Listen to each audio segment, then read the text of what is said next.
The stark warning from the Bank of England on the UK's economy.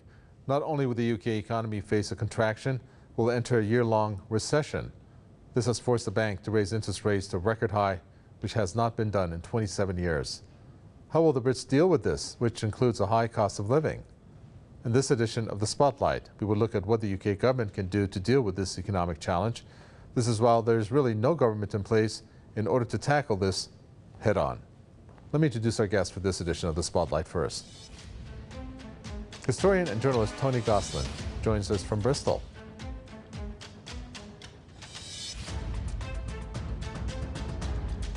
Also joining us, economist and author Steve Keen, who joins us from London. Welcome to you both. Steve Keen, let me first start with you and get an idea about this warning from the Bank of England. It's not obviously, it's pretty bad in its content. A recession to last until next year, which you can tell us the definition would be 5 consecutive quarters of a contraction, each quarter to be 3 months in duration. Tell us more about that and how the Bank of England can be so sure into the future that the UK is going to be experiencing this inflation or recession. They can be fairly sure about the inflation. As for the level of contraction, did you say 5 quarters then? Is it 5 quarters of negative growth? Isn't that what it is until next year? Well, that's the length of time. The usual, like the informal definition of a recession is 2 consecutive negative quarters. To get 5 is a serious recession. So I think it's quite feasible that these sorts of falls are going to occur because we've had 2 major forces that kept the economy ticking during COVID. One was enormous government deficits, which generate an identical private sector surplus, giving people money to spend, which they did, which is why the recession was so short-lived. Now the government's talking about trying to balance its books, which is a stupid thing for the government to be focusing upon. But if they do reduce their size of the deficit, they also reduce the amount of money they're injecting into private bank accounts. People have less money and there's a downturn there. And then with higher interest rates, which are now passing through to mortgages, credit cards and so on, that higher cost of money is going to discourage people from taking out credit. So rather than credit going very strongly, as it did also during the COVID boom, we could now see credit turning negative. And that's what caused the Great Recession or the global financial crisis back in 2008. So we're going to get potentially a double whammy of a government-induced recession from high rates and from cutting back on its spending, on top of a private sector one caused by a reduction in credit. Okay, what we are also seeing here, Tony Gosling, not to get too, I guess, technical in a sense, is that we're seeing how the household incomes are not keeping up, in a sense, with the inflation. So they don't have that purchasing power. And that is going to obviously have a dent not only on the economy, but also just in terms of the quality of life that people are going to be experiencing based on what we are looking at. And inflation the Bank of England says it's going to peak at 13.5%, but people are having a really hard time as we speak. Tell us how this is going to pan out when it comes to just people's lives in terms of what is being now announced by the Bank of England. Well, look, Steve Keen has just explained what's going on in a very, very concise fashion there.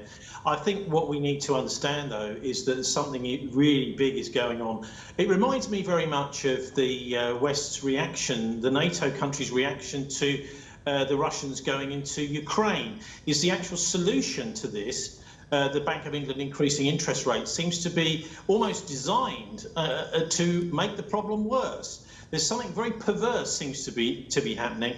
I think we're basically at war. Is an economic war taking place, and that war is between traditional, sane, sensible forms of industrial capitalism, where the government acts as a kind of mediator and the central banks act as mediators in order to ensure that there's no ability for private interests to profiteer and to get into infrastructure, where basically they just sit back and reel in as much money and start price fixing as much as they want.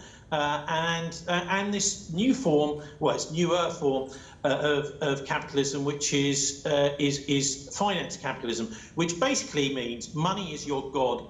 And you can do anything with that money. If you can bribe your way into a government office and take over a government service, you can do it. And that's the war which is going on in Britain at the moment. And it does seem as if the finance capitalists are winning here. But Steve and I are both, you will see neither of us on British television talking about this. This is, of course, what British people and policymakers need to hear. And so that's interesting in itself, that we are completely shut out of that debate.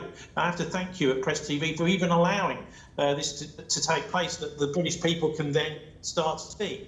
Anyway, beyond that, you asked me about what the British people are going to be doing over this. And I've been talking to rail workers today who are having a particularly hard time. And having a little chat to them, it's quite obvious to me that what's going on is... I'm sorry, I've lost your connection completely. Sorry. No problem. Well, while you fix that, let me come to you, Steve Keen. This fall in living standards is said to be the longest and deepest fall on record. And it's the way it was described, that one of the biggest reasons for that are the energy bills that are set to triple. Triple. I mean, that's a lot. How does that translate for households that can't afford to, for example, pay it? You know what I mean? What was going to happen? Yeah. Well, there are people who already were very close to the breadline in the UK.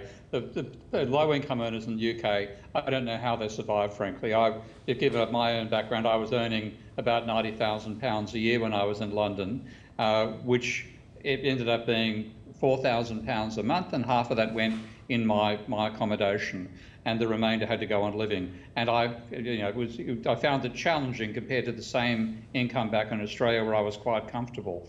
Yet I know first-year teachers, first-year nurses, first-year firemen, and so on, are on wages between £20,000 and £25,000 a year. Now, they can't even imagine living in London, and the costs for them in the rest of the country were already high. Trebling the cost of energy is going to mean for a lot of those people they will not be able to afford energy, and they will therefore have to consider things like wearing gloves inside their own homes to avoid freezing during winter.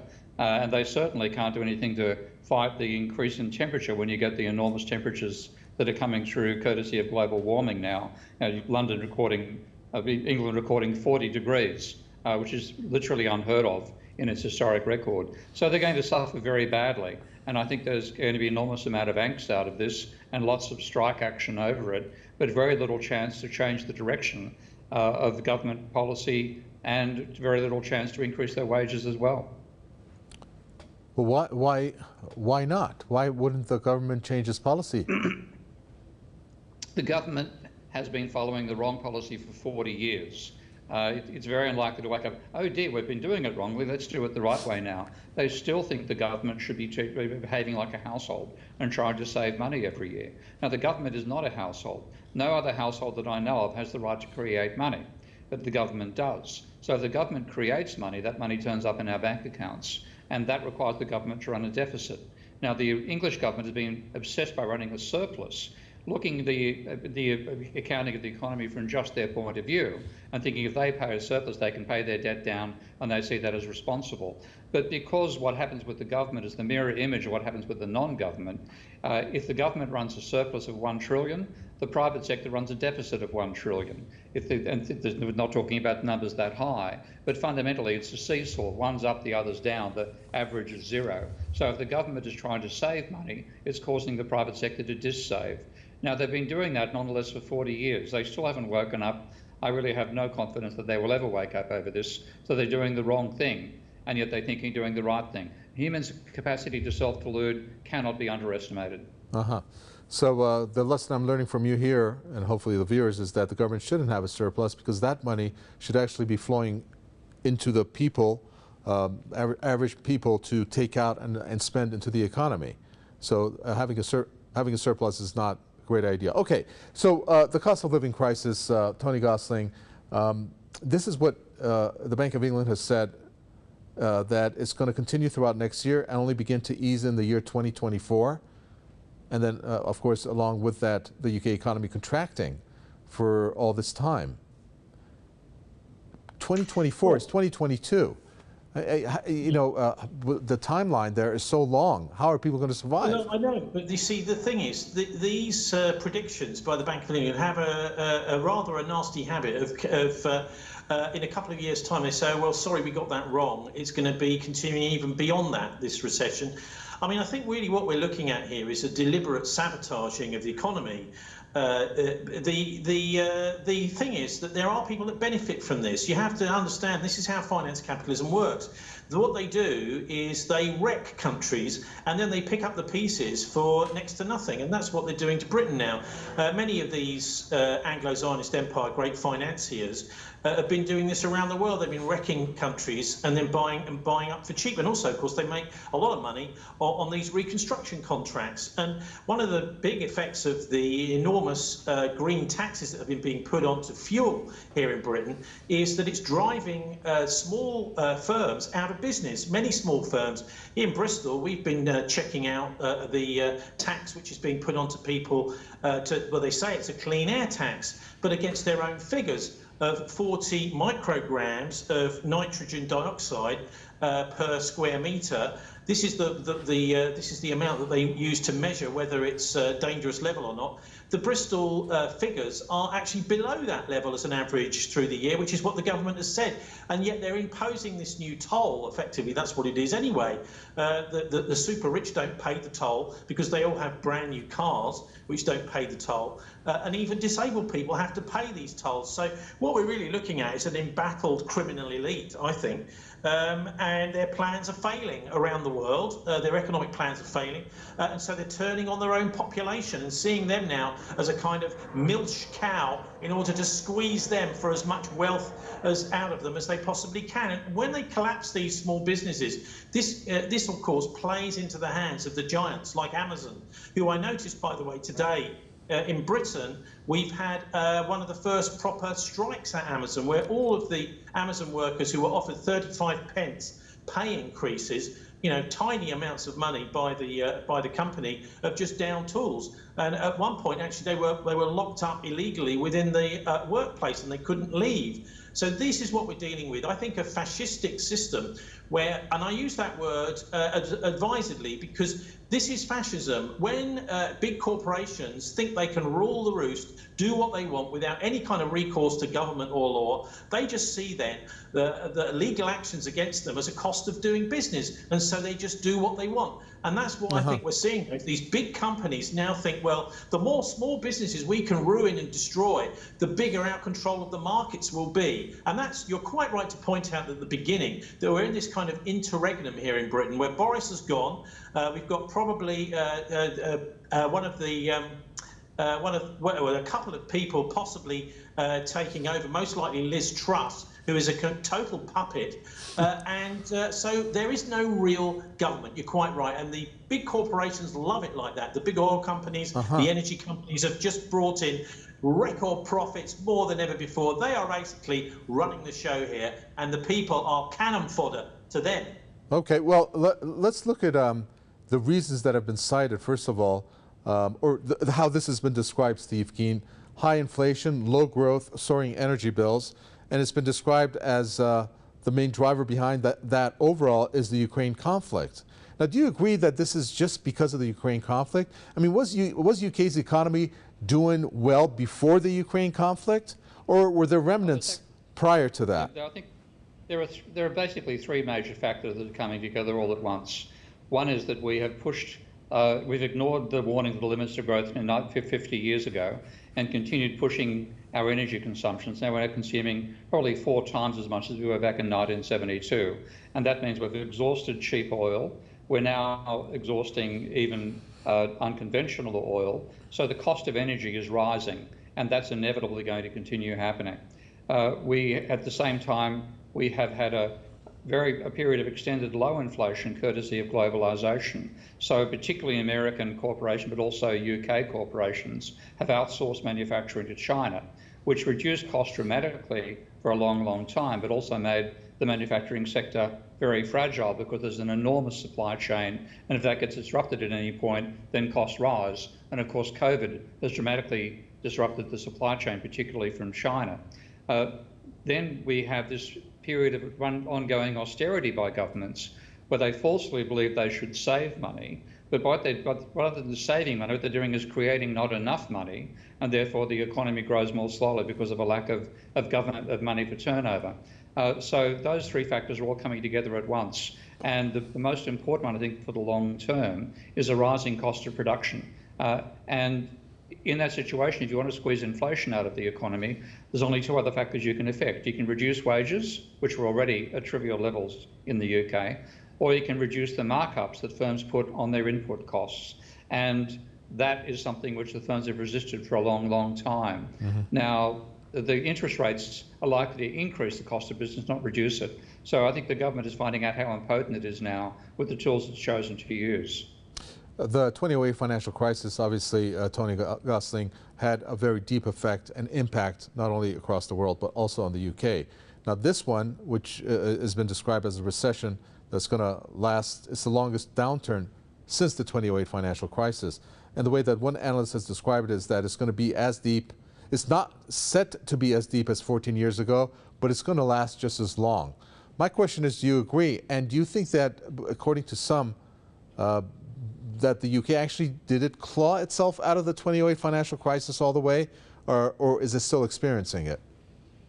Well, look, I'm sure Steve will agree that the reaction to the 2008 bailouts, I mean, this was really where massive amounts of public money went to save zombie banks, and they shouldn't really have done. They should have just simply been allowed to collapse. But what happened there was really was the end of capitalism. It was the death of capitalism, because what happened, what they did is they resurrected these banks that should have just been allowed to collapse.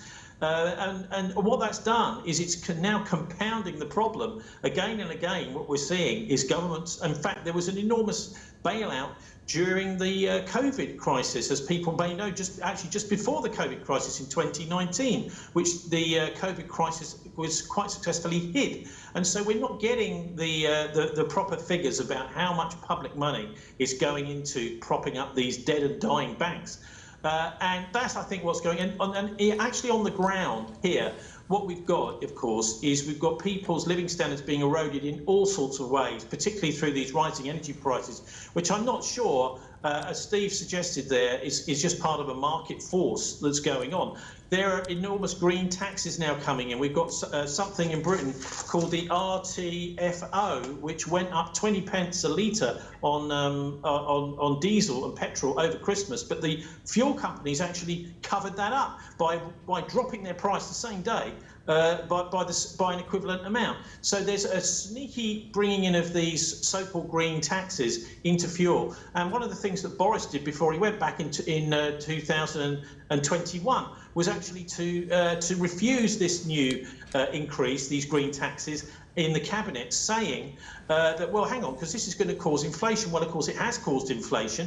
But the thing is, they did it anyway. They basically ignored what was the discussion in cabinet, and parts of the government, the Department for Transport, the Treasury, colluded with the big oil companies to bring the taxes in anyhow. So there are all sorts of reasons for this, but the main problem is that people's living standards are being eroded. That's why we're seeing industrial action on the railways, which is the biggest union in the country, who actually represent the left in Britain. They represent the political opposition to the Tory party, really, because the Labour Party is simply doing absolutely nothing about all this. And I think we're going to see more and more of that. That is to say, people simply saying, getting organised and simply saying, well, we refuse to work if you're going to be, destroying our jobs and also eroding our ability to pay. But the long and short of this is, in a nutshell, this is the Great Reset. I believe that is exactly what's going on here. This is what was talked about in 2020 and 21 by the World Economic Forum. What they really want to do is to collapse the economy and replace it with their own version. So this is what's called disaster capitalism. This is what Naomi Klein called disaster capitalism. But they're doing it on their own people now. They've been doing it around the world for years. Now they've turned on their own kind. That was discussed at the WEF. Do you agree with this, Steve Keen, that this is the Great Reset? No, I don't. I'm sorry. I've met quite a few of the people that are supposed to be running this conspiracy, and they couldn't plan lunch. Okay, The extent to which people think a conspiracy is causing all this, yes, of course, these people are conspiring. Yes, of course, they're trying to get outcomes that suit themselves. Do they understand the system they're managing? Not in the slightest. So they end up causing catastrophes. And what you get is one disaster to another, and they try to maneuver their way through. They've got more power, of course, than a worker or a member of a trade union has, so they can come out on top as a result of it. But to put this down as a result of some sort of plan, as I said, they couldn't plan lunch. So I think it's ridiculous to blame it on a conspiracy, but to correct it, blame on people being in charge of a system they don't understand, and it's being hit by forces they have ignored for 50 years, the limits of growth in particular, the wrong way to run monetary policy, bring it all together. It's a total. I could use lots of very colourful terms here to describe what's going on, but none of them involve a power elite knowing what they're doing. Well, we need to find out, not we, the UK and the incoming administration, whoever's going to be the PM, needs to figure out what to do. Is there a game plan? Tony Gosling, 30 seconds. Well, what they need to do, I think, is to bring most of the infrastructure of the country, including the railways, etc., into public ownership. And they can do that very easily, very cheaply, by just simply not renewing franchises. And I mean, this is happening naturally anyway. For example, on the railways, we've had several of the companies that have been running regional railways collapse anyway, and the government's had to take them in hand themselves. But those organisations, including, by the way, I think finance needs to be seen as a public utility, as it is in China and Russia and places like that, where the core of the financial system is managed by the government. That's why we elect them, in order to run the country. Okay. The worst thing in the world is when all these private businesses take these over. This was started by Thatcher, of course. We need to renationalise these things. Very well. Thank you for that, Tony Gosling from Bristol, historian and journalist. Steve Keen from London, thank you, economist and author. And with that, we come to an end for this edition of The Spotlight. From Ika Batagwe and the team, it's goodbye until next time.